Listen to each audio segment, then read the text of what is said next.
ଯାଇକରି ତ ନାଟକ କରିବାକୁ ସତେ ସେଥିପାଇଁ ଆଜି ମୋ ପାଖରେ ଯାହା ବି ଅଛି ନାଟକ ପାଇଁ ଆଉ ଯାହା ନାହିଁ ବି ଯାଏ ସେଇଟା ଇନକମ୍ ହଉ ଘର ନାହିଁ ପଇସା ନାହିଁ ତ ସେଇଟା ବି ହେଉଛି ସେଇ ନାଟକ ହିଁ ପାଇଁ ହେଲା।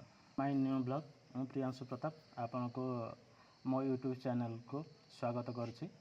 ଆଜି ଆମେ ଏମିତି ଜଣେ ମଣିଷକୁ ଭେଟିବା ଯିଏକି ଦୀର୍ଘ 20 ବର୍ଷ ସଂଘର୍ଷ କଲା ପରେ ଯାହାକି ରାତାରାତି ସେ ସୋସିଆଲ ମିଡ଼ିଆରେ ବହୁତ ଭାଇରାଲ୍ ହେଇକି ଏବେ ବହୁତ ଚର୍ଚ୍ଚାରେ ଅଛନ୍ତି। ଆପଣ ଭାବିପାରୁଥିବେ ମୁଁ ଯାହା କଥା କହିବାକୁ ଯାଉଛି ସେ ଆଉ କେହି ନୁହଁ ଆମ ଅନୁଗୁଳ ଛେଣ୍ଡିପଦା ମାଟିର ପୁଅ ବିଭୂତି ଭୂଷଣ ବିଶ୍ୱାଳ, ଯିଏକି ଆମ ନିଜ ଭାଇ। ଆଉ ସେ ଏବେ ନିଜ ଗାଁକୁ ଆସିଛନ୍ତି। ଆଉ ପଚାରି ବୁଝିବା ତାକୁ ସେଇ ସଂଘର୍ଷ ଭିତରେ କେମିତି କ'ଣ ଆଗକୁ ବଢ଼ିଛନ୍ତି। ଆଉ ଲାଇଫ୍ରେ ବହୁତ କିଛି ପ୍ରୋବ୍ଲେମ୍ ଆସିଛି, ଯେହେତୁ ମୁଁ ତାଙ୍କ ପାଖରେ ଥିଲି। ତ ଦେଖାଯାଉ ଭାଇ ଆମର ଭାଇ ପ୍ରଣାମ। ପ୍ରଣାମ। ଆଜି ଆମେ ବାବା ବାଲୁଙ୍କେଶ୍ୱରଙ୍କୁ ପ୍ରଣାମ, କାହିଁକିନା ତାଙ୍କ ନାଁ ଧରିଦେଲେ ମୋ ଆଖିରୁ ଅସ୍ତ୍ର ବାହାରି ପଡ଼େ, ମୁଁ କିଛି କହିପାରେନି। ଆଉ ସମସ୍ତ ଦର୍ଶକ ବନ୍ଧୁଙ୍କୁ ବି ମୋର ନମସ୍କାର। ପ୍ରଥମେ ମୁଁ ଗୋଟେ କଥା କହିବି, ଆପଣଙ୍କୁ ଡିଷ୍ଟର୍ବ କରି ଆପଣ କିଛି ପଚାରିବା ଆଗରୁ, ଯେ ଆପଣ ଯେଉଁ କହିଲେ ସଂଘର୍ଷ 24 ବର୍ଷର, ସଂଘର୍ଷ ମୋର 24 ବର୍ଷ ନୁହେଁ। ଯେତେବେଳେ ମୋ ମା ପ୍ରଥମେ ମୋତେ ଶିଖାଇଥିଲା ସେଇଠୁ ହୁଏ ଆରମ୍ଭ ମୋର ଯାତ୍ରା। ସମସ୍ତଙ୍କର, ମୋର ବି ଆପଣଙ୍କର ବି। ଆଉ ଏଇ ଅଭିନୟ ଜଗତରେ ଅଭିନୟରେ ବି ସଂଘର୍ଷ ବହୁତ ଲମ୍ବା। ଯେହେତୁ ମୁଁ ପ୍ରଥମ ନାଟକ କରିଥିଲି, ବହୁତ ଜାଗାରେ କହିଥିଲି 1994 ମସିହା ଫେବୃଆରୀ ମାସ 28 ତାରିଖରେ ମୋର ପ୍ରଥମ ନାଟକ ମଞ୍ଚସ୍ଥ ହୁଏ ଜେମ୍ କଲେଜରେ ମୁଁ ପଢ଼ିବା ସମୟରେ, +2 ପଢ଼ିବା ସମୟରେ। ସେଇଠୁ ସରି ଆପଣଙ୍କୁ ଡିଷ୍ଟର୍ବ କଲି, ଏବେ ଆପଣ ପଚାରିପାରନ୍ତି ଆପଣଙ୍କ ପ୍ରଶ୍ନ। ଆଚ୍ଛା, ଆମେ କାଲିଠୁ ଶୁଣିଲୁ ଆପଣ ବହୁତ ବ୍ୟସ୍ତ ଥିଲେ, ବହୁତ ସୁଟିଂ ଏବେ ଚାଲିଛି, ଆପଣ ହାତରେ ବହୁତ ଏବେ ପ୍ରୋଜେକ୍ଟ ବି ଅଛି। ତ ମୁଁ ଯେତେବେଳେ ଜାଣିଲି ଯେ ବିଭୂତି ଭାଇ ଆମ ଗାଁକୁ ଆସିଛନ୍ତି, ଯିଏକି ଆମ ଘର ପାଖର, ଆଉ ମୁଁ ଜାଣିକି ବହୁତ ଖୁସି ଲାଗିଲା। କେମିତି କ'ଣ ଯେଉଁ ଯିଏକି ଆମ ମା ମାଟିକୁ କେତେ ବର୍ଷ ହେଲାଣି ଏଇଠୁ ଯାଇକି ବାହାରେ ରହିବା, ଆଉ ମା ମାଟି ସହିତ କେମିତି ଇଏ କରିବା। ମୁଁ ତ ଜାଣିଛି ଛୋଟ ଦିନେ ସେଇ ଛି ଛି ଛିଲୋ ନୁନି ଗୀତ ବହୁତ ବାଜେ, ବଟ୍ ଏତେ ଭାଇରାଲ୍ ହେଇନଥିଲା, କିନ୍ତୁ ଏବେ ଭାଇରାଲ୍ ପରେ ଆପଣଙ୍କୁ କେମିତି ଅନୁଭବ ହେଉଛି? ବହୁତ ବଢ଼ିଆ, ବହୁତ ଖୁସି ଲାଗୁଛି। ଏଇ ଦେଖନ୍ତୁ, ଏଇ ଯେଉଁ ଭାଇରାଲ୍ ହେବା କଥା ମୁଁ ଜଣେ ଦୁଇ ଜଣଙ୍କଠୁ ଶୁଣିଥିଲି, କାହିଁକିନା ସେଇଟା ତ ସେତେବେଳର ଗୀତ। ସେତେବେଳେ ଯେତେବେଳେ ଆମ ଘରେ କେବୁଲ୍ ନଥିଲା, ଟିଭିରେ ଲୋକମାନେ ଦେଖନ୍ତି, ଯେଉଁମାନେ ଦେଖନ୍ତି କି ତୋର ଗୋଟେ ଗୀତଟେ ଦେଖିଲୁ। ଆଉ ମୁଁ ତ କାହିଁକିନା ମୁଁ ସମସ୍ତଙ୍କୁ କହିଛି ଯେ ପ୍ରଥମରୁ ବି ଯେ ସେଇଟା ଥିଲା ମୋର ପ୍ରଥମ ଆଉ ଶେଷ ଗୀତ। ତ ମୁଁ ତ ଗୋଟିଏ ଗୀତ କରିଛି ନା, ମୁଁ ଜାଣିଛି କେଉଁ ଗୀତଟା ବୋଲିକିରି। ତାପରେ ଏଇ ସମୟରେ ଭାଇରାଲ୍ ହେବା ସମୟରେ ଜଣେ ଦୁଇ ଜଣ କହିଛନ୍ତି, ଆଗରୁ ବି ପଛରୁ ମୁଁ କହିପାରିବିନି ଏ ଘଟଣାର, ଯେ ତୋର ଆଜି ଗୀତଟେ ଦେଖିଲୁ ହେଇଥିବ, ତୋର ଚାଲି ହେଉଥିବ, ହଁ ହେଇଥିବ। ତାପରେ ଗଲା ଯେ ପ୍ରଥମେ ମୋର ଭଲକରି ମନେ ପଡ଼ିବା ଜାଗା ଯେଉଁଟା କି ସେଇଟା ଏଇ ମନ୍ଦିର ଯାଇଥିଲି, ପୁରୁଣାଗଡ଼ ବରାଳ ବାଲୁକେଶ୍ୱର ମନ୍ଦିର, ଏଇ ମନ୍ଦିର, ଆମ ମନ୍ଦିର, ଆମ ମନ୍ଦିର। ମନ୍ଦିରରୁ ଯେତେବେଳେ ବାହାରିଲି, ଏଇ ପୂଜା ଦୋକାନରେ ଜଣେ 3 ଜଣ ଭାଇ ଥିଲେ। ସେଥିରୁ ଜଣେ ମୋତେ ପଚାରିଲେ, ଭାଇ ତୁମେ ଏ ଗୀତରେ ଅଭିନୟ କରିଛ ନା? ମୁଁ କହିଲି ହଁ। ଦେଖ ଏଇ 2 ଜଣ ଭାଇ ଆମ କଥା ବିଶ୍ୱାସ କରୁନାହାନ୍ତି। କହିଲେ ନହେଲେ ନାହିଁ, ଆଉ କ'ଣ କରିବା ବୋଲେ। ତାପରେ ସେଠୁ ସେ ମୋତେ କହିଲେ ଯେ ଏଇ ଗୀତଟା ଏବେ ଇନଷ୍ଟାଗ୍ରାମରେ ଆମର ଟ୍ରେଣ୍ଡିଂରେ ଅଛି। ତ ମୁଁ ସେତେ ନଥିଲି, ମୁଁ ଅଲଗା ମୋଡ଼ରେ ଥିଲି, ବାବାଙ୍କୁ ଦର୍ଶନ କରି ଯାଇଥିଲି। କିନ୍ତୁ ଏଇଠୁ ହିଁ ପ୍ରଥମ, ଆଜି ସେଇ ତାଙ୍କ ସାମ୍ନାରେ, ତାଙ୍କ ଦ୍ୱାରରେ ଆଜି ଆପଣମାନେ ମୋର ସାକ୍ଷାତକାର ନେଉଛନ୍ତି। ସେଇଟା ହେଉଛି ମୋ ଜୀବନର ବହୁତ ବହୁତ ବଡ଼ ଖୁସି। ମୁଁ ସବୁଦିନ ସମ୍ବଲପୁରରେ ରହେ। ସବୁ ଶନିବାର ମା ପାଟଣେଶ୍ୱରୀଙ୍କ ମନ୍ଦିରକୁ ଯିବାକୁ ଚେଷ୍ଟା କରେ। ସେ ଗମ୍ଭୀରା ଭିତରେ ଲୋକ ମୋତେ ତାମାନେ ଛି ଛି ଛିରେ ନାନୀ କହୁଛନ୍ତି। ସେଇଠି ଲୋକମାନେ ମୋ ସାଙ୍ଗରେ ଫଟୋ ଉଠାଇଛନ୍ତି। ସେଇଟା ତ ସେଇଠୁ ଆସିଲି। ତାପରେ ସୋମନାଥ ବାବାଙ୍କ ମନ୍ଦିରରେ ସେଇଠି ବି ଯାଉ, ବାବାଙ୍କୁ କହେ। ସେ ଶିବ ମନ୍ଦିରରେ, ସେଇ ମନ୍ଦିର ଭିତରେ ବି ମୋତେ ଲୋକ ଫଟୋ ଉଠାନ୍ତି। ୟାଠୁ ଆଉ ବଡ଼ ଜିନିଷ କ'ଣ? ମା ବାପା ସାମ୍ନାରେ ଏଇଟା ମୁଁ ଟିକେ ବାବାଙ୍କୁ ବାପା ବୋଲି ବି ସମ୍ବୋଧନ କରେ। ଯାହା ହଉ ସେଇ ଜନ୍ମମାଟିରେ ପୁଣି ଆଜି ଆସିକି ଆପଣଙ୍କୁ ସମସ୍ତେ ଦେଖୁଛନ୍ତି। ସେ ଛି ଛି ଛିଲୋ ନୁନି, ଯଦିଓ ବିଭୂତି ବିଶ୍ୱାଳ ନ କହିକି ଛି ଛି ଛିଲୋ ନୁନି। ତ ଦର୍ଶକ ମାନେ ଯେତେବେଳେ ରାସ୍ତାରେ ଯାଉଛନ୍ତି ଗାଁକୁ ଆସୁଛନ୍ତି ନିହାତି ଗୋଟେ ଭାଇରାଲ ହେଇଛନ୍ତି ତ ସେଇ ସମୟରେ ଦର୍ଶକ ମାନେ ଯେତେବେଳେ ଆସୁଛନ୍ତି ସେଲ୍ଫି ନେବା ଇଏ କରିବା ରାସ୍ତାକୁ କ'ଣ ସେଇ ବିଷୟରେ କେମିତି କ'ଣ ଆସିକି ବେଳେବେଳେ ବି ଇରିଟେଟ୍ ଲାଗୁଛି ବହୁତ ଲୋକ ଆସି ଯାଉଛନ୍ତି କ'ଣ କେମିତି ସେ ବିଷୟରେ ଲୋକମାନଙ୍କୁ ହ୍ୟାଣ୍ଡେଲ୍ କରୁଛନ୍ତି ଇରିଟେଟ୍ ହେଲେ ହେବନି ତଥାପି ଥରେ ଥରେ କିଏ ଗୋଟେ ମୁଁ ଏକ ସତ କଥା କହିଲା ମୋ ମା ବାପାଙ୍କର ଗୋଟିଏ ପୁଅ ବୋଲେ ସେଥିରେ ମୁଁ ବହୁତ ଆମର ଅର୍ଥ ସମ୍ପତ୍ତି ବେଶୀ ନଥିଲେ ବି ତ ସେଇ ହିସାବରେ ତ ଏଇ କୁଆଡ଼େ ଗୋଟେ ତାମାନେ ପର୍ସନାଲ୍ ମାନେ ବୁଝିପାରୁଛନ୍ତି ତ ସେମିତି ଗୋଟେ କାମରେ ଯାଉଥିବେ ଭାଇ ଫଟୋ ଉଠେ ଆପଣ ଅପେକ୍ଷା କରିକି ଥିବେ କେଉଁ ୱାସରୁମ୍ ଯିବାର ଥିବ ଏଇ କ'ଣ ଠିକ୍ ଗଲାବେଳକୁ ପୁଣି ସେଇଟା ଟିକେ ଇଏ ଲାଗେ ହେଲେ ବି ମଣିଷ ମନ ତ ସେମିତି ହୁଏ। ଆଉ ଯେଉଁ ଆପଣ କିଛି ଆଗରୁ ସମୟ ଆଗରୁ ପଚାରୁଥିଲେ ମୋର ରହିବା ପୁରୁଣାଗଡ଼ ବିଷୟରେ ଏଇ ଗାଁରେ ଜନ୍ମ ମୋର ଏଇ ମାଟିରେ ଜନ୍ମ ମୋର ଆଉ 78 ମସିହାରେ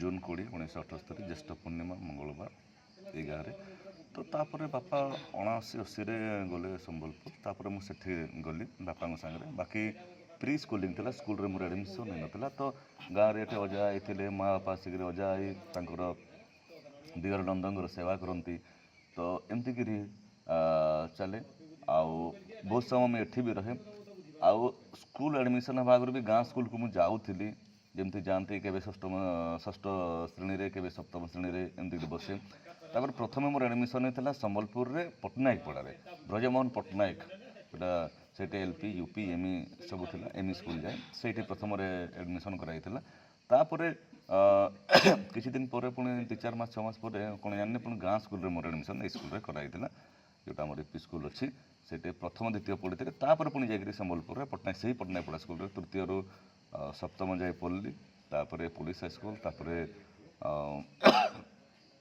GM କଲେଜ ସମ୍ବଲପୁର ୟୁନିଭର୍ସିଟି ଏମିତିକରି ଚାଲିଛି ସମ୍ବଲପୁର ୟୁନିଭର୍ସିଟିରେ ବି ମୁଁ MBA କରିଛି ତାପରେ MPA କରିଛି ମାଷ୍ଟର ଇନ୍ ପରଫର୍ମିଂ ଆର୍ଟସ୍ ଡ୍ରାମାରେ ଆଉ ସେଇଟା କରିଛି ଗାଁକୁ ଆଶା ସବୁବେଳେ ଆଶା ଯାହା ହୁଏ ଆଉ ତାପରେ ତ ଏବେ ତ ଆମର ତ ସମ୍ବଲପୁରରେ ତ ସେମିତି ମୁଁ ଭଡ଼ା ଘରେ ରହୁଛି ଗାଁରେ କିଛି ଛୋଟ କୁଡ଼ିଆଟେ ଏବେ ବାପା କରିଛନ୍ତି ନାଇଁ ନାଇଁ ଭାଇ କୁଡ଼ିଆ କ'ଣ ଆପଣ ତ ବହୁତ ଭଲ ଘର ମୁଁ ନିଜେ ଦେଖିଛି ବହୁତ ଭଲ ଘର ସେଇଟା ଆମ ହିସାବରେ ଆଉ ତାପରେ ସେଇଠି ବାପା ମା ଏଠି ରହିଲେ ତ ଏଠି ଅଛନ୍ତି ଆଶା ଯାହା ହେଉଛି ପୁଣି ସମୟ ସୁବିଧା ଦେଖିକିରି ଆଉ ଆପଣ ଏତେ ଏଜୁକେସନ୍ ଲାଇନ୍ରେ ଭଲ ପାଠ ପଢ଼ିଛନ୍ତି MBA ବି କରିଛନ୍ତି କେମିତି କ'ଣ ଏଇ ଲାଇନ୍କୁ ଆପଣଙ୍କୁ ଗୋଟେ ବହୁତ ଇଣ୍ଟରଭ୍ୟୁ ଆପଣଙ୍କୁ ନେଇଛନ୍ତି ବଟ୍ ବହୁତ କିଛି କହିଛନ୍ତି କେମିତି ଗୋଟେ ମାନେ ଆକ୍ଟିଂ ଲାଇନ୍କୁ ଆପଣ ଚଏସ୍ କଲେ ଆଉ ଯେଉଁଟାକି ଆପଣଙ୍କ ଏତେ ଫାଇନାନ୍ସିଆଲ୍ ପ୍ରୋବ୍ଲେମ୍ ଯେଉଁଟାକି କହୁଛନ୍ତି ଏବେ ବି ଫାଇନାନ୍ସିଆଲ୍ ପ୍ରୋବ୍ଲେମ୍ ସେମିତି ନାହିଁ କି ମୁଁ ତାମାନେ ପୁରା ସାମନା ଫାଇନାନ୍ସିଆଲ୍ ପ୍ରୋବ୍ଲେମ୍ ସେମିତି ନାହିଁ କି ଓଦା କୋନା ପେଟରେ ଗୁଣ୍ଠେଇ ବସି ସେମିତି ନାହିଁ ଠିକ୍ ଅଛି ମୁଁ ଭଗବାନଙ୍କ ଦୟାରୁ ବାବାଙ୍କ ଦୟାରୁ ବହୁତ ଜିନିଷ ଦେଖନ୍ତୁ ତାମାନେ ହଁ ଆମର ଇନକମ୍ ଟିକେ କମ୍ ହୋଇପାରେ ଲେକିନ୍ ସେଇଟା ସବୁ ମା ସରସ୍ୱତୀଙ୍କର ଇନକମ୍ ଦେଖନ୍ତୁ ନହେଲା କାମ ମୁଁ କରିକିରି ସେ କାମ କରୁନି ମୋର very very very noble profession ଯେଉଁଟା ଆମ କ'ଣ ଗୋଟେ ସ୍କୁଲରେ ଅଛି ସ୍କୁଲରେ ଆର୍ଟ ଟିଚର୍ ଅଛି ତାଠୁ ହଁ ତ ପାର୍ଟ ଟାଇମ୍ ଅଛି ସେଟା ତାଠୁ କ'ଣ ଖରାପ ତାପରେ ଗୋଟେ ମୁଁ ଅଛି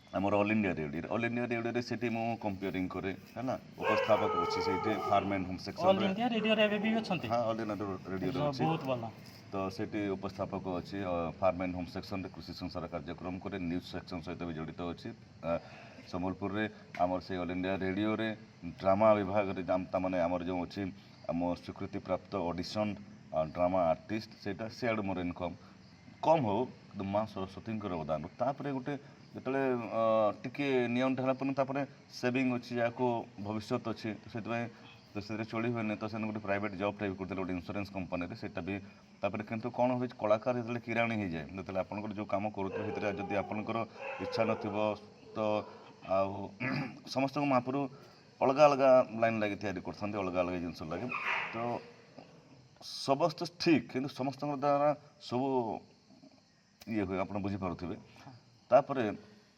ଗଲା ଯେ ଯେଉଁ ପାଠ ପଢ଼ା ଲାଇନ୍ କଥା କହୁଥିଲେ ମୋତେ ପଢ଼ିବା ସମୟରେ ବି ମୁଁ ଗୋଟେ ଇଣ୍ଟରଭ୍ୟୁରେ ଯାଇଥିଲି ତୁମେ କହିଲେ ଇକୋନୋମିକ୍ସ ଅନର୍ ଅଛି ହିଷ୍ଟ୍ରି ପାସ୍ ଅଛି ଇଏ ମାନେ ଇକୋନୋମିକ୍ସ ହେଲେ ସାଇକୋଲୋଜି ଏମିତିକି ଜଣେ ନିଅନ୍ତି ମୁଁ କହିଲି ମୋତେ ଯେଉଁଟା ଭଲ ଲାଗେ ମୁଁ ସେଇଟା ନିଏ ପାଠ ପଢ଼ା ଗୋଟେ ଅଲଗା ଆଉ ଇନକମ୍ କରିବା ସେଇଟା ଅଲଗା। କିନ୍ତୁ ମୁଁ କହୁନି ମୁଁ ଗୋଟେ କହୁଛି ଠିକ୍ କହୁଛି ଏଇଟା ଗୋଟେ ହିସାବରେ ଭୁଲ ବି, କାହିଁକିନା ପେଟ ପାଟଣ ଆଗ ହେଲେ ଯାଇକରି ଆପଣମାନେ ସବୁ କରିପାରିବେ। ଯେଉଁଟା ଲେଖିଦେଇଛି ମୋ ପସନ୍ଦର କାମ ନହେଲେ ଗୋଟେ ଭଗବାନ ଗୋଟେ ଟାଣି ନିଅନ୍ତି ଇଏ କରନ୍ତି ସିଆଡ଼େ ସିଆଡ଼େ ମୁଁ ହୁଏ। ବର୍ତ୍ତମାନ ଅନୁଗୁଳ ଛେଣ୍ଡିପଦା ପାଇଁ ଆପଣ ବର୍ତ୍ତମାନ ଗର୍ବ ଗୌରବ, ଯାହାକି ଦେଶ ବିଦେଶରେ ବହୁତ ନାଁ କଲେଣି ଆଉ ଆପଣ ବହୁତ ବି ଚିହ୍ନିଛନ୍ତି। ଆଉ ଯେଉଁଟାକି ସେଇ ସ୍ୱରରେ ପୁରୁଣାଗଡ଼ ଗ୍ରାମ ଯଦିଓକୁ ବାହାରେ କେହି ଜାଣିନଥିଲେ, ଛେଣ୍ଡିପଦା ଅନୁଗୁଳ ଆପଣ ପାଇଁ ପୁରା ଗର୍ବିତ। ସେ ବିଷୟରେ କ'ଣ କହିବେ? ସେ ବିଷୟରେ କିଛି କହିପାରୁନି। ମୋ ପାଇଁ ମୋର କିଛି କର୍ମ ପାଇଁ ଯଦି ମୋ ମା ମାଟିର ନା ତାମାନେ ଜାଣୁଛନ୍ତି ସମସ୍ତେ, ସେଇଟା ପାଇଁ ମୋର ଭାଗ୍ୟ, ମୋର ଖୁସି। ମୁଁ ୟା ପାଇଁ ମୋର ଶବ୍ଦ ନାହିଁ ସେତେ, କାହିଁକିନା ଏଇଠି ଇଏ ମୋତେ ଜୀବନ ଦେଇଛି। ମାଂସ ପିଣ୍ଡୁଳା ମୁଁ ଏଇଠିକାର, ଏଇ ମାଟିରେ ମିଶିବି, ଏଇ ମାଟିର ମୁଁ ତା ପାଇଁ ଯଦି ଏଇ ଜିନିଷଟା କିନ୍ତୁ ମୋତେ ବି ବହୁତ ଖୁସି ଲାଗେ। କେତେ କହିବ ନାହିଁ ଇଏ କରିଛି ବୋଲି ଏମିତି କହୁଛି, କିନ୍ତୁ ସତ କଥା ଦେଖନ୍ତୁ ଅନୁଗୁଳ ହଉ କି ସମ୍ବଲପୁର ହଉ, ପୁରୁଣାଗଡ଼ ହଉ, ଏବେ କି ଭାରତ ହଉ, ଏବେ ପୁରୁଣାଗଡ଼, ଛେଣ୍ଡିପଦା, ଅନୁଗୁଳ, ସମ୍ବଲପୁର ଏସବୁ ଗୋଟେ ଜିନିଷ ପାଇଁ ଚର୍ଚ୍ଚା, କି କୋରାପୁଟ ହଉ ନାଇଁ, ଏଇଟା ଆଉ ଗୋଟେ କ'ଣ ହୁଏ ନା, ଏଇଟା ମୋ ପାଇଁ ନୁହଁ, ଏଇ ଯେଉଁ କାମଟା କାର୍ଯ୍ୟଟା କରାଯାଏ ସମସ୍ତଙ୍କର, ୟା ପଛରେ ପ୍ରକୃତିରେ କ'ଣ ହୁଏ, ସେ ପଛରେ ବହୁତ ଗୁଡ଼ାଏ ତାମାନେ କାମ ଥାଏ। ଜିନିଷଟା ହେଉଛି କ'ଣ କି ଯେତେବେଳେ ଆମେ ଗୀତଟା ଦେଖୁଛୁ ସେଥିରେ ଚେହେରାଟା ମୋର ଦିଶୁଛି ତ କିନ୍ତୁ ତା ପଛରେ ବ୍ୟାକ୍ଗ୍ରାଉଣ୍ଡରେ ବହୁତ ଲୋକଙ୍କର, ଯେତେବେଳେ ସତ୍ୟ ଅଧିକାରୀ ଯେଉଁ ଗୀତଟାକୁ ସେ ସମୟରେ ଲେଖିଛନ୍ତି, ଗାଇଛନ୍ତି, ସଙ୍ଗୀତ ଦେଇଛନ୍ତି, ତାଙ୍କର ମେହନତ ନାହିଁ, ତାଙ୍କର ବି ଅଛି। ଆଉ ତାପରେ ସେ ବି କୋରାପୁଟ ବି ଚର୍ଚ୍ଚିତ ବର୍ତ୍ତମାନ। ତାପରେ ମାନଭଞ୍ଜନ ନାୟକ ଯିଏ ଦେଇଛନ୍ତି ନିର୍ଦ୍ଦେଶନା ଦେଇଛନ୍ତି, ସେ ଷ୍ଟୋରି ଲାଇନ୍ଟା ତିଆରି ସିଏ ବି ହେଲା। ତାପରେ ଗଲା ଯେ ଯେଉଁ ଯିଏ ବାଦ୍ୟଯନ୍ତ୍ର ବଚେଇଛନ୍ତି ଇନ୍ଷ୍ଟ୍ରୁମେଣ୍ଟାଲିଷ୍ଟ, ତାପରେ ଯିଏ ଡ୍ୟାନ୍ସ ଦେଇଛନ୍ତି ଆମର ରିଙ୍କି ମହାପାତ୍ର, ସମସ୍ତଙ୍କର ଅବଦାନ। ମୋର ବି କାଣିକାଏ ଅଛି, ସମସ୍ତେ ଆମେ ଆଜି ଗର୍ବିତ। ଆଉ ଏଇଟା କୌଣସି ଆଞ୍ଚଳିକ ଜାଗାରେ ଏଇଟା ସୀମିତ ହେଇକି ନାହିଁ, ଆମେମାନେ କରିବା କଥା ନାହିଁ, ଖାଲି ଏଇଟା ଆମର ଖାଲି ମାନେ ସମସ୍ତଙ୍କର। ଯେତେବେଳେ ଜିନିଷଟା ବାହାରକୁ ପଳେଇଯାଏ, ଏବେ ଦେଖନ୍ତୁ ମୁଁ ଆପଣଙ୍କୁ ଏଇ ଉଦାହରଣଟା ମୁଁ ବହୁତ ଜାଗାରେ ଦେଇସାରିଛି। ଏବେ ଯଦି ଆପଣ ଆମ ଗାଁରେ ଥିବେ, ଆପଣ ମୁଁ ପଚାରେ ଆପଣଙ୍କର ଘର କେଉଁଠି, ଆପଣ ସାହିର ନାଁ କହିବେ। ଏ ବାଗଡ଼ିଆରେ ଯଦି ଛେଣ୍ଡିପଦାରେ ଆପଣ ପଚାରିବେ ମୁଁ ଆପଣ କେଉଁଠିକାର, ଆପଣ କ'ଣ କହିବେ? ମୁଁ ନିଶ୍ଚୟ କ'ଣ କହିବେ ପୁରୁଣାଗଡ଼। ଆପଣ ଅନୁଗୁଳ ଟାଉନ୍ କହିଯିବେ, ଆପଣଙ୍କର ଘର କହିଲେ ଆପଣ କେଉଁଠି କହିବେ? ଛେଣ୍ଡିପଦା ନିଶ୍ଚୟ କହିବେ। ଛେଣ୍ଡିପଦା। ତାପରେ ହେଲେ ଭୁବନେଶ୍ୱର ପଳେଇଗଲେ ଆପଣ କ'ଣ କହିବେ? ଡିଷ୍ଟ୍ରିକ୍ଟ ନିଶ୍ଚୟ ଆସିବ, ଅନୁଗୁଳ କହିବେ। ଅନୁଗୁଳ। ଆଡ଼େ ଦିଲ୍ଲୀ ଯାଇଛନ୍ତି, ଉତ୍ତରପ୍ରଦେଶ ଯାଇଛନ୍ତି, ସିଆଡ଼େ ପଳାଇଛନ୍ତି ବାହାର, ଆପଣ କ'ଣ କହିବେ? ଦେଖୁଛନ୍ତି ଆପଣମାନେ ବେଶୀ ଜାଣିବେ ମୋଠୁ, ଆଉ ସେଥିପାଇଁ ତ ଏଇଟା ସବୁ ଆମ ଦେଶ ବି ଏବେ ସେଥିପାଇଁ ଚର୍ଚ୍ଚିତ। ବାହାରେ ଗଲେ କେଉଁଠି କରିବେ ତ ନା ଭାରତର ଆର୍ଟିଷ୍ଟ କେଉଁଠିକାର, ଭାରତର ଗୀତ କେଉଁଠିକାର, ଭାରତର ମ୍ୟୁଜିକ୍ କେଉଁଠିକାର, ଭାରତର। ନିଶ୍ଚୟ ଭାଇ, ଆପଣ ହିଁ ଆମର ଗୌରବ। ଯଦିଓ ଦେଖିବାକୁ ଗଲେ ଏବେ ନିକଟରେ ରାନୀ ଦିଦି, ତ ମୁଁ ପଣ୍ଡା ବି ମୁଁ ବହୁତ ତାଙ୍କଠୁ ଛୋଟ, ରାନୀ ଦିଦି ଯିଏକି ବହୁତ କିଛି ସାହାଯ୍ୟ ସହଯୋଗ ସମସ୍ତଙ୍କୁ କରନ୍ତି, ଆପଣ ତାଙ୍କୁ ନିକଟରେ ଦେଖା ହେଇଥିଲା, ଆପଣଙ୍କୁ କେମିତି କ'ଣ ସେ ଲାଗିଲା, ଆଉ କ'ଣ ସବୁ କେମିତି ତାଙ୍କ ସହିତ ମିଶିଲା ପରେ କ'ଣ କେମିତି ଲାଗିଲା? ନାଇଁ ବହୁତ ଭଲ ମଣିଷ। ଯେମିତି ମୁଁ କହିସାରିଛି, ଆମେ ଗୋଟେ ସୁଟିଂରେ ପୁରୀକୁ ଯାଉଥିଲୁ, ବାବାଇ ସେଠି ଆମର ଯିଏ ଡାଇରେକ୍ଟର ଥିଲେ, ସେ ତାଙ୍କୁ ଆମର ଭିଡ଼ିଓ କଲ୍ ଲଗେଇଲେ, ଦେଖିଦେଲେ, ଭଉଣୀ ଚିହ୍ନିଦେଲେ, ତାପରେ ଖୁସି ହେଲେ, କଥା ହେଲେ। ତାପରେ ସେ ବାବୁ ଭାଇଙ୍କୁ କହିଲେ ଯେ ଭାଇଙ୍କୁ ଯଦି ଟିକେ ଆସିବ, ଟିକେ କେତେବେଳେ ଭେଟିବା। ଆମେ ଗଲୁ, ଭେଟିଲୁ। ଆମର ସେମିତି କିଛି ଅଲଗା କିଛି ହେଇନଥିଲା। ସେତେବେଳେ ଗଲାବେଳକୁ ଗୋଟେ ଟିଭି ଚ୍ୟାନେଲ୍ ନେଇକରି ସେଠି ଥିଲେ, ନହେଲେ ବି ସେମିତି କିଛି ନଥିଲା।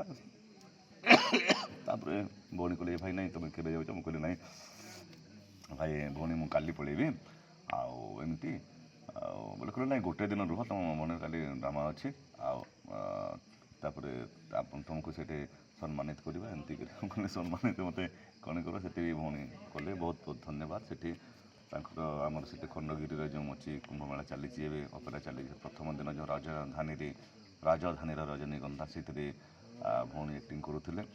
ତ ମୁଁ ଟିକେ ଶୀଘ୍ର ପଳେଇ ଆସିଲି, କାରଣ ତା ପରଦିନ ପୁଣି ସୁଟିଂ ଥାଏ। ମୁଁ ଶୁଣିଛି 6 ଦିନର ସୁଟିଂ ଛାଡ଼ିକି ସାରିକି ଆପଣ ବହୁତ କେମିତି ଲାଗୁଛି ନୂଆ ନୂଆ ସୁଟିଂ କେମିତି ଟାୟାର୍ଡ କ'ଣ କେମିତି ତ ସମସ୍ତେ ଏଇଟା ତ ମୁଁ ଏକା କଳାକାର ନୁହଁ, ସମସ୍ତେ ଯେଉଁମାନେ କରୁଛନ୍ତି ଯେତିକି କରୁଛନ୍ତି ସେଟା କଳା ଘର ଛାଡ଼ିକି ବାହାରକୁ ଯିବା। ହଁ ହଁ ଟିକେ ଇଏ ହେଉଛି 6 ଦିନର ସୁଟିଂ ନାହିଁ। ମୁଁ ଗଲି 3 ତାରିଖ, ତାପରେ କାଲି ଏଇଟା ଫେରିଛି ଗାଁକୁ ପହଞ୍ଚି 6 ଦିନ ଖଣ୍ଡେ ରହିଲି, କିନ୍ତୁ ସୁଟିଂଟା 2 ଦିନ ହେଇଥିଲା। ଗୋଟେ 4 ତାରିଖ ଦିନ ଗୋଟେ ହେଇଥିଲା, ଗୋଟେ ପହର ଦିନ ହେଇଥିଲା। ଆଉ ସେଇଟା ତ ସୁଟିଂରେ ସେଇଟା ହବ, କଳାକାରମାନଙ୍କର ହବ, ଗରମରେ ଥିବେ, ଶାଲ୍ ଘୋଡ଼ିକି ଥିବେ, କେଉଁଠି ଦରକାର ପଡ଼ିଲେ ଆପଣଙ୍କର ଗରମ ବହୁତ ଜୋର ହେଉଥିବ, ଶୀତ ହେବାର ଆକ୍ଟିଂ କରୁଥିବେ, ଆପଣ ନିଆଁ ହେଉଥିବେ, ଇଆଡ଼େ ହେଉଥିବ, ସେଇଟା ହୁଏ। ଗୋଟେ ଆପଣ ଖରାରେ ବସିଥିବେ, ସର୍ଟ ରେଡ଼ି ହେଉଥିବ, ଇଏ କରୁଥିବ, ଖାଲି ଆକ୍ଟିଂ କରିବା, ସେଇଟା ଆପଣ ଥରେ ଏପଟୁ ଥରେ ସେପଟୁ ଏମିତିକରି ହୁଏ। କିନ୍ତୁ ସେଇଟା କାମ ଆଉ ସମସ୍ତଙ୍କୁ ମୁଁ କହିବି ଯେ ସମସ୍ତେ ମେହନତ କରନ୍ତି, ଭିନ୍ନ ଭିନ୍ନ ଯେଉଁ କାର୍ଯ୍ୟ ଅଛି, କାର୍ଯ୍ୟପନ୍ଥା ଅଛି, ସବୁଥିରେ ମେହନତ କରନ୍ତି। ଆପଣ ଯେଉଁ ଜାଗାକୁ ଯାଆନ୍ତୁ, ଡକ୍ଟରମାନେ ହେଉ, ଇଞ୍ଜିନିୟରମାନେ ହେଉ, କ୍ରିକେଟରମାନେ ଯେତେ ତାମାନେ ତାଙ୍କର କରୁଛନ୍ତି, ଏକ୍ସରସାଇଜ୍ କରୁଛନ୍ତି, ଯେତେ ପ୍ରାକ୍ଟିସ୍ କରୁଛନ୍ତି, ହେଲା, ସମସ୍ତେ କରୁଛନ୍ତି। ସମସ୍ତେ ସେମାନେ ବହୁତ ପଇସା କମାଉଛନ୍ତି, ଆମେ ତାଙ୍କ ଘର କୋଠା ବାଡ଼ି ଦେଖୁଛୁ, ମାନେ ବହୁତ ଭାଗ୍ୟବାନ, ସେମାନେ ମେହନତ ବହୁତ କରୁଛନ୍ତି, ବହୁତ ପରିଶ୍ରମ କରୁଛନ୍ତି, ସମସ୍ତେ କରୁଛନ୍ତି। ଏବେ ନୂଆ ଟ୍ରେଣ୍ଡିଂ ସଙ୍ଗ ଆସିଲା ପରେ ଛିଲୁନି ନୂଆ ଭଜନ ଗୋଟେ ଜଗନ୍ନାଥ ପ୍ରଥମ ଭଜନ ଯୋଉଟାକି ଦେଖିଥିଲୁ। ପ୍ରଥମ ଭଜନ ମୁଁ କରିଛି, ସେଇଟା ହେଉଛି ସ୍ୱର୍ଗଦ୍ୱାରେ ଜାଗା ଦେବୁ କଳା ଠାକୁର, ସେଇଟା ଓଡ଼ିଶା ମ୍ୟୁଜିକ୍ର ରାଘବ ଭାଇ ପ୍ରୋଡ୍ୟୁସର। ଆପଣଙ୍କୁ କିଛି ମେରାକିଲ୍ ହେଲା କି ଯୋଉଟାକି ସେ ଯେ ପୁଣି ପ୍ରଥମ ଭଜନ ଯାଇକି ଜଗନ୍ନାଥଙ୍କ ପାଖରେ? ନାଇଁ ଏଇଟା ସବୁ ମିରାକିଲ୍, ସବୁ ଆଶ୍ଚର୍ଯ୍ୟ, ଏଇଟା ବିସ୍ମୟ, ସବୁ ଭଜନ, ସବୁ ଏଇଟା ବସିକିରି ଆପଣ ମୋର ସାକ୍ଷାତକାର ଗୋଟେ ସବୁ ଆଶ୍ଚର୍ଯ୍ୟଜନକ, ସବୁ ଜିନିଷ ଖାଲି ସେଇ ଭଜନଟା କରିବା ନା। ଆପଣ ପ୍ରଥମ ଭଜନ ପରେ ମୁଁ ହେଉଛି ଭଗବାନଙ୍କ ପାଖରେ, ଜଗନ୍ନାଥଙ୍କ ପାଖରେ, ଜଗତର ନାଥ, ସେ ଜଗତର ନାଥ, ବଡ଼ ଦେଉଳ, ସେ ବଡ଼ ଠାକୁର, ତାଙ୍କର ବଡ଼ ଦାଣ୍ଡ।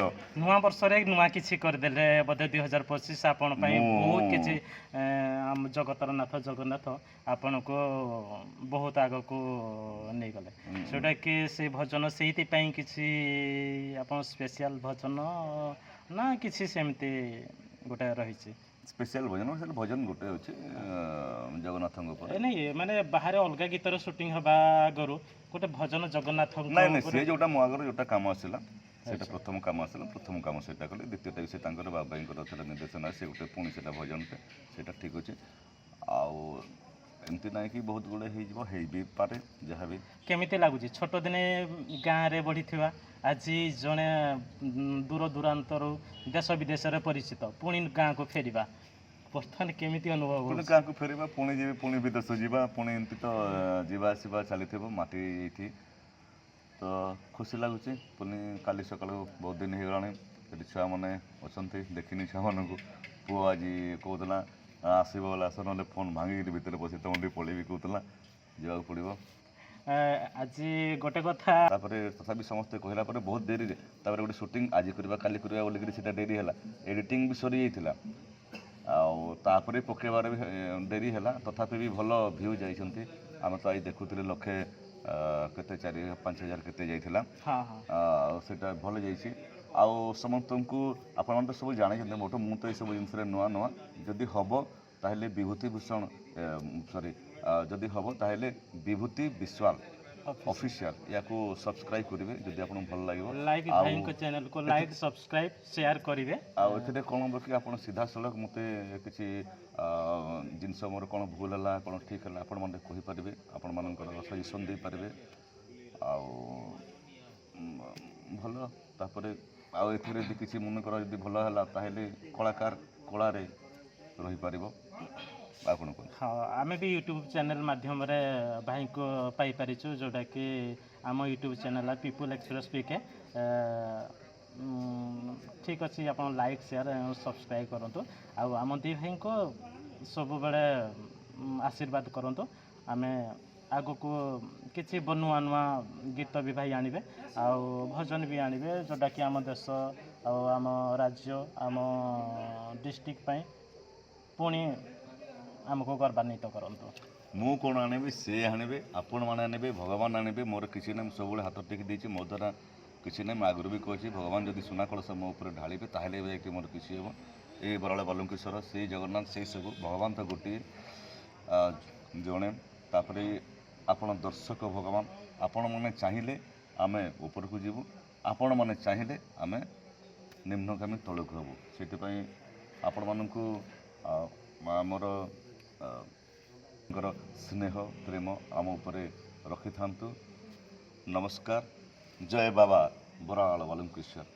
ବିଭୂତି ଭାଇକୁ ଆମ ପାଖରେ ପାଇକି ରିସେଣ୍ଟଲି ବହୁତ କିଛି ଦିନ ହେଲା, ଯେଉଁଟାକି ଜାନୁଆରୀ ପୂର୍ବରୁ ଦେଖା ହେଇନଥିଲା, ଆଉ ଯେଉଁଟାକି ଗାଁକୁ ଆସିବା ପରେ ଆମ ବହୁତ ଭଲ ପାଇବା ତାଙ୍କ ପାଇଁ ବି ରହିଛି ଆମ ତରଫରୁ। ସେ ବହୁତ ଆଗକୁ ବହୁତ ଉନ୍ନତି କରନ୍ତୁ। ଏଇ ଚ୍ୟାନେଲ୍ ମାଧ୍ୟମରେ ବିଭୂତି ଭାଇଙ୍କ channel Bibhuti Biswal official like and subscribe କରିଦିଅନ୍ତୁ। ଆଉ ଯେଉଁଟାକି ଡାଇରେକ୍ଟ ବିଭୁ ଭାଇଙ୍କ ସହିତ ଦେଖା ହେଇପାରିବେ ଆଉ କଥା ବି ହେଇପାରିବେ।